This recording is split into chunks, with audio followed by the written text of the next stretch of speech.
अस्सलाम वालेकुम dear students, कैसे हैं आप सब। My name is Rayan Malik and I am here to teach you physics class 9th. In this lecture, we are going to discuss the topic of chapter number 5, which is gravitational field and mass of the earth. So let's start our lecture. आप सब ने magnet तो देखा ही होगा और आप जानते हैं कि मैग्नेट के सराउंडिंग में एक मैग्नेटिक फील्ड होता है, और जब भी कोई और मैग्नेट या कोई मेटल का पीस जब उस मैग्नेटिक फील्ड में आता है तो वो मैग्नेट उस पर फोर्स एक्सर्ट करता है और वो उसको अपनी तरफ अट्रैक्ट करता है। इसी तरह से लास्ट लेक्चर में हमने ये स्टडी किया कि अर्थ पर मौजूद होती है ग्रेविटी, और ग्रेविटी जिस भी ऑब्जेक्ट पर एक्ट करती है वो उसको अर्थ की तरफ अट्रैक्ट करती है। सो अब इस ग्रेविटी का भी एक ग्रेविटेशनल फील्ड है। लाइक लेट्स सपोज कि ये अगर अर्थ है तो इसके सराउंडिंग में ये इसका ग्रेविटेशनल फील्ड होगा। अब इस ग्रेविटेशनल फील्ड में कोई भी ऑब्जेक्ट आएगा तो ये उस पर ग्रेविटी एक्सर्ट करेगा और उसको सेंटर की तरफ अट्रैक्ट करेगा। किसके सेंटर की तरफ? अर्थ के सेंटर की तरफ। अब यहां पर एक क्वेश्चन ये आता है कि ये कितनी फोर्स एक्सर्ट करेगा।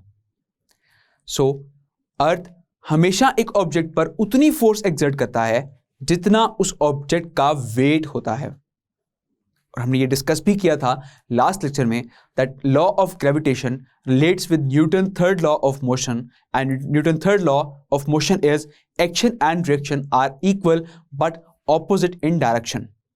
तो अगर एक ऑब्जेक्ट m1 दूसरे ऑब्जेक्ट m2 पर एक्शन फोर्स एक्सर्ट करता है तो रिजल्ट में m2 जो है वो भी m1 पर रिएक्शन फोर्स एक्सर्ट करता है, and these forces are equal in magnitude but opposite in direction. Now let's suppose कि मैंने कहा कि ये अर्थ है तो ये एक ऑब्जेक्ट है, इसका mass let's suppose me, mass of अर्थ।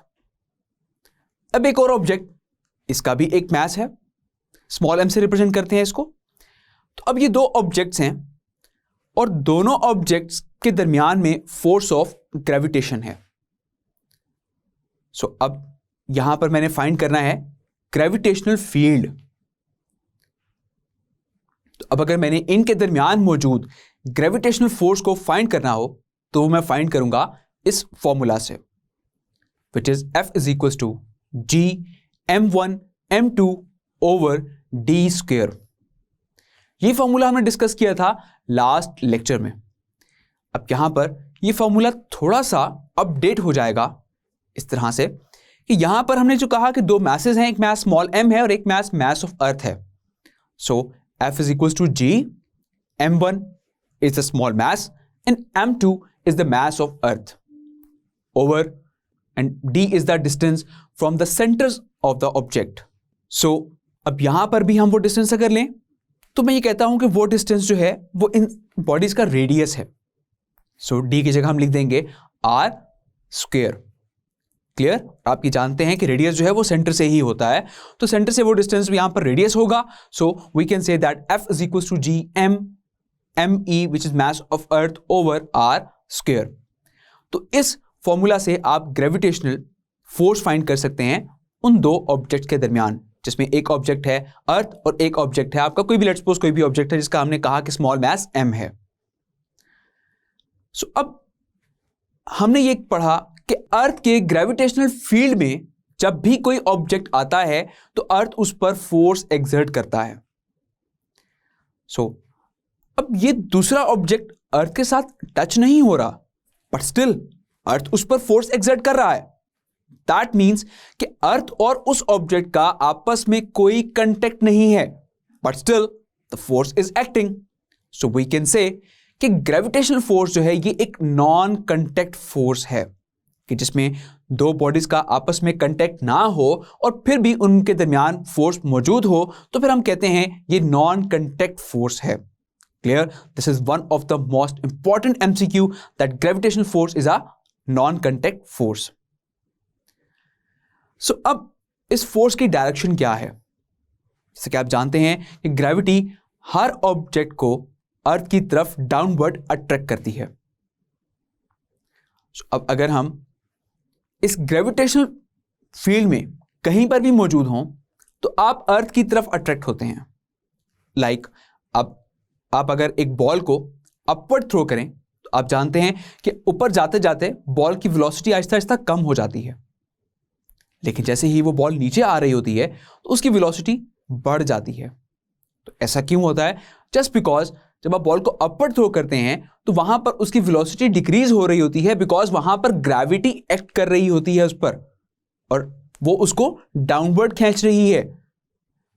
जैसे ही बॉल डाउनवर्ड फॉल करती है तो फिर वहां पर जो ग्रेविटी एक्ट कर रही होती है वो उसको डाउनवर्ड अट्रैक्ट कर रही होती है, जिसकी वजह से उसकी वेलोसिटी इंक्रीज कर रही होती है। तो यहां से ये चीज तो क्लियर हो गया कि ग्रेविटी जो है वो हर ऑब्जेक्ट को डाउनवर्ड अट्रैक्ट करती है टुवर्ड्स अर्थ। तो अब अगर हम इस ग्रेविटेशनल फील्ड में कहीं पर भी मौजूद हों, लाइक अगर हम नीचे मौजूद हैं या लेफ्ट साइड पर मौजूद हैं या फिर राइट साइड पर मौजूद हैं या फिर इसके अप साइड पर मौजूद हैं, तो हर जगह से ये अर्थ की तरफ अट्रैक्ट हो रहा है। सो यहां से हमने ये चीज कंक्लूड कर ली कि ग्रेविटेशनल फोर्स जो है वो हर ऑब्जेक्ट को अर्थ के सेंटर की तरफ अट्रैक्ट करती है। So it attracts the object towards the centre of the earth. Clear? So I hope आपको ग्रेविटेशनल फील्ड का कंसेप्ट क्लियर हो गया होगा। तो अब कोई भी ऐसा फील्ड जो कि फोर्स एक्सर्ट करे तो उसको हम कहते हैं फील्ड फोर्स, बिकॉज अर्थ के सराउंडिंग में मौजूद ये फील्ड जो है हर ऑब्जेक्ट को सेंटर की तरफ अट्रैक्ट करता है, तो इसे हम कहते हैं फील्ड फोर्स और ये फील्ड है gravitational field. Now what is gravitational field strength? So we can define it as in the gravitational field of the earth, the gravitational force per unit mass is called gravitational field strength. So एक unit mass पर जितनी gravity force exert कर रही होती है that is called the gravitational field strength. So अगर हम इस फील्ड में कहीं पर भी हों तो हर जगह ग्रेविटेशनल फील्ड स्ट्रेंथ जो है वो इक्वल होती है वैल्यू ऑफ जी के, कि वहां पर जी की वैल्यू क्या है। और आप ये जानते हैं कि जी की वैल्यू होती है 10 मीटर पर सेकेंड स्क्वायर। सो अगर हम बात करें यहां पर ग्रेविटेशन फील्ड स्ट्रेंथ की, सो इट बिकम्स 10 न्यूटन पर किलोग्राम। सो ग्रेविटेशन फील्ड स्ट्रेंथ जो है वो 10 न्यूटन पर किलोग्राम एक्ट कर रही होती है एक यूनिट मास पर, अगर आप इस ग्रेविटेशन फील्ड में मौजूद हैं। लेकिन जैसे जैसे आप इस ग्रेविटेशनल फील्ड से आउट हो जाते हैं तो फिर क्या वहां पर ग्रेविटी एक्ट करेगी? Now let's recall the case of magnet, कि मैग्नेट के सराउंडिंग में एक मैग्नेटिक फील्ड है। अब आपका मेटल का पीस या कोई भी ऑब्जेक्ट अगर उस मैग्नेटिक फील्ड से आउट हो जाता है तो क्या मैग्नेट उस पर फोर्स ऑफ अट्रैक्शन अप्लाई करता है? क्या वो फिर से उस मेटल के पीस को अट्रैक्ट करता है? Of course not. तो जैसे ही एक ऑब्जेक्ट इस ग्रेविटेशनल फील्ड से आउट हो जाएगा तो फर्दर उस पर कोई ग्रेविटी एक्ट नहीं करेगी।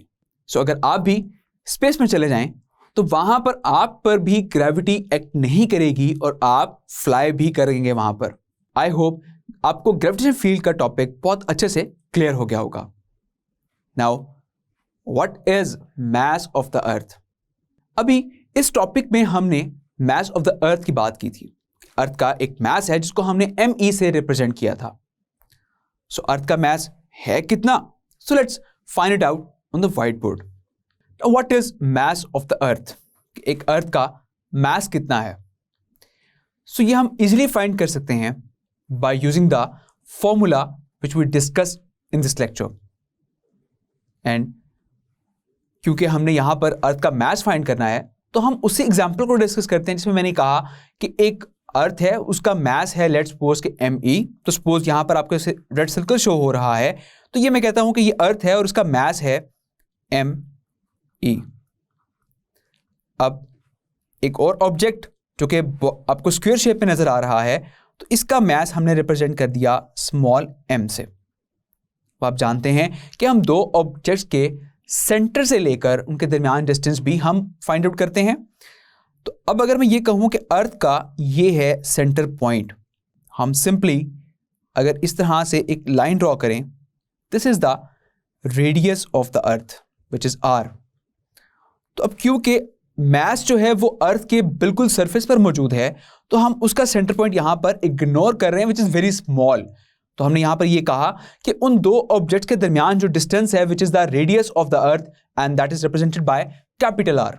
सो अभी इसी लेक्चर में हमने एक फॉर्मूला डिस्कस किया which is the force of gravitation between these objects which is F is equals to G_m mass of earth over R square. तो यहाँ पर मैं कैपिटल आर से रिप्रेजेंट कर रहा हूँ R square which is the radius of the earth. So अब हम ये भी जानते हैं कि अर्थ एक ऑब्जेक्ट पर उतनी फोर्स एक्सर्ट करता है जितना उस ऑब्जेक्ट का वेट होता है। So I can say that F is equals to W and W is equals to mg, which is gravitational force है that is equal to weight and we know that weight is equals to mg. So अब weight अगर mg के equal है तो क्या मैं F की जगह mg पुट कर सकता हूं? Of course. So इस F की जगह पर मैं पुट कर रहा हूं mg which is equals to capital G m mass of earth over r square. As we have to find mass of earth, तो बाकी सब वैल्यू को हम वहां पर जाकर मल्टीप्लाई कर देते हैं और जी एम जो कि mass of earth से मल्टीप्लाई हो रहा है वो फर्दर वहां पर जाकर डिवाइड हो जाएगा। सो ये आर स्क्वायर वहां पर जाके इससे मल्टीप्लाई हो जाएगा और जी एम यहां पर आकर डिवाइड हो जाएगा। So M G into R square divide by G M which is equals to mass of earth. So ये m इस m से कैंसिल आउट हो जाएगा और यहां पर फॉर्मूला रह जाएगा mass of earth is equals to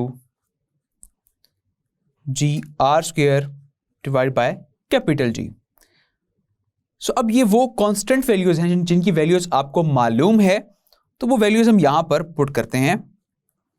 mass of earth is equals to g which is equals to 10 meter per second square and r which is the radius of the earth, तो ये भी fix है which is 6.4 into 10 raised to the power 6। तो यहां पर r का square है तो इस वैल्यू का मैं स्क्वायर कर दूंगा डिवाइडेड बाय g की वैल्यू होती है 6.673 into 10 raised to the power -11 newton metre square पर किलोग्राम स्क्वायर, जो कि हमने डिस्कस किया था लास्ट लेक्चर में, and this is the gravitational constant.